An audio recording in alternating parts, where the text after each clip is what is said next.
બનાસકાંઠાના સાંસદ ગેનીબેન ઠાકોર વિશે કરેલા નિવેદનનો વિવાદ સમવાના બદલે વધુ વકરી રહ્યો છે। કોંગ્રેસના આગેવાનો બાદ હવે ઠાકોર સમાજના નેતાઓ પણ ગેનીબેનના સમર્થનમાં ઉતર્યા છે। મહેસાણાના બળદેવજી ઠાકોર અને પાટણના ચંદનજી ઠાકોરે જગદીશ પંચાલને માફી માગવા માગણી કરી છે। જગદીશ પંચાલ માફી નહીં માગે તો ભાજપના કાર્યક્રમોનો વિરોધ કરવાની તેમણે ચીમકી ઉચ્ચારી છે। નમસ્કાર દર્શક મિત્રો, હું છું સુરેશ વણોર અને આપ જોઈ રહ્યા છો બેનિફિટ ન્યૂઝ। જગદીશભાઈ વિશ્વકર્મા એ ભારતીય જનતા પાર્ટીના પ્રમુખ છે, પ્રદેશ પ્રમુખ છે। જે એમને શોભે નહીં એવી વાત એમના મોઢે અમારી ઠાકોર સમાજની દીકરી, બનાસકાંઠાની સાંસદ વિશે જે તમે ટિપ્પણી કરી છે એ તમારા મોઢે શોભે નહીં। જગદીશભાઈ, તમે ભારતીય જનતા પાર્ટીના પ્રમુખ તરીકે જે વાત કરો છો,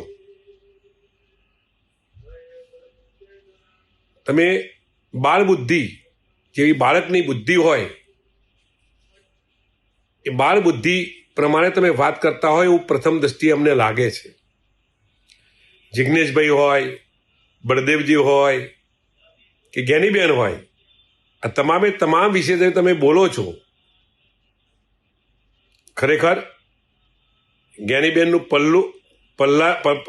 પાલા વિશેની તમે વાત કરી છે એ અમારા સમાજ ઉપર તમે જ્યારે ટિપ્પણી કરો છો, દલિત સમાજ ઉપર તમે ટિપ્પણી કરો છો, ત્યારે હું તમને ચોક્કસ કહીશ કે તમારા મોઢે ન શોભેવી જે મહિલા સન્માનની તમારી ભારતીય જનતા પાર્ટી વાત કરે છે, ત્યારે ક્યાં ગઈ ભારતીય જનતા પાર્ટી કે તમે અમારી બેન વિશે, અમારી સાંસદ વિશે તમે આવા અપશબ્દો બોલી અને એનું અપમાન કરો છો? ત્યારે ક્યાં ગયા ભારતીય જનતા પાર્ટીના તમામ સૌ આગેવાનો?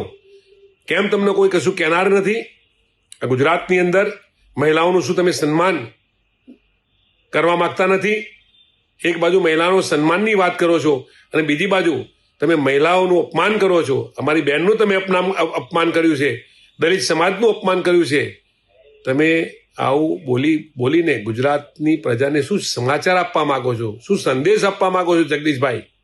ત્યારે તમે અમારી બેન વિશે, અમારી ગેનીબેન વિશે જે વાત કરી છે, તમે અમારા જિગ્નેશભાઈ વિશે જે વાત કરી છે, એને હું તદ્દન મારા શબ્દોમાં વખોડું છું। તમે ઠાકોર સમાજની, તમે દલિત સમાજની માફી માગો અને આ માફી માગવામાં નહીં આવે તો વિશ્વકર્માજી તમે યાદ રાખજો કે તમારા કોઈ પણ પ્રોગ્રામમાં તમારું ક્યારેય ક્યાંક અપમાન ના થાય એની પણ તમે ચિંતા કરજો। તમારા જેવા બાળ બુદ્ધિ કહી શકાય, જેટલી બાળકનામાં બુદ્ધિ છે એટલી જ બુદ્ધિ તમારામાં છે। બાળકથી વધારે બુદ્ધિ તમારામાં નથી જગદીશભાઈ।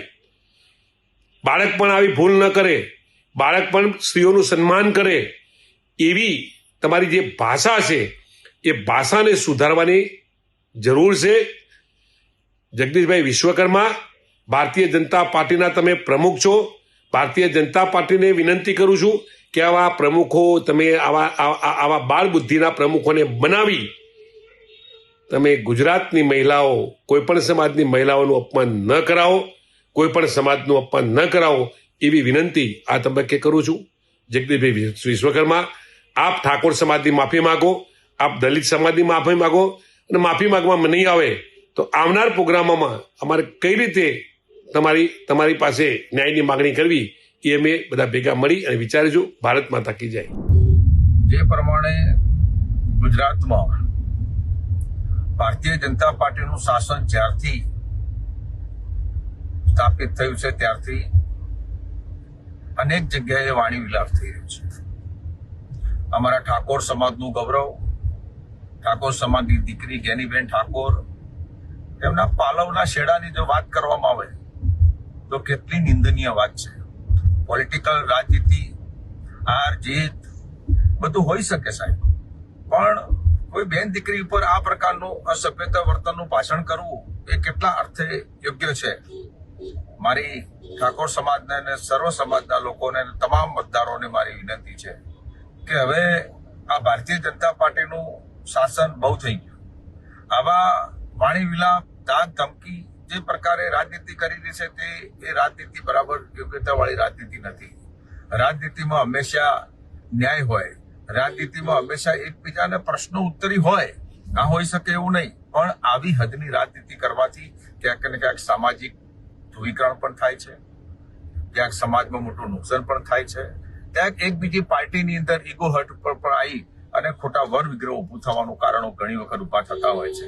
એટલા માટે ભારતીય જનતા પાર્ટીના જે ગુજરાતના અધ્યક્ષ છે એમણે જે પ્રમાણે વાણી વિલાસ કર્યો છે એનું મને યોગ્ય લાગતું નથી અને આ વાણી વિલાસનું માન્ય અધ્યક્ષની માફી પણ માંગવી જોઈએ એવું મારું સ્પષ્ટ માનવું છે.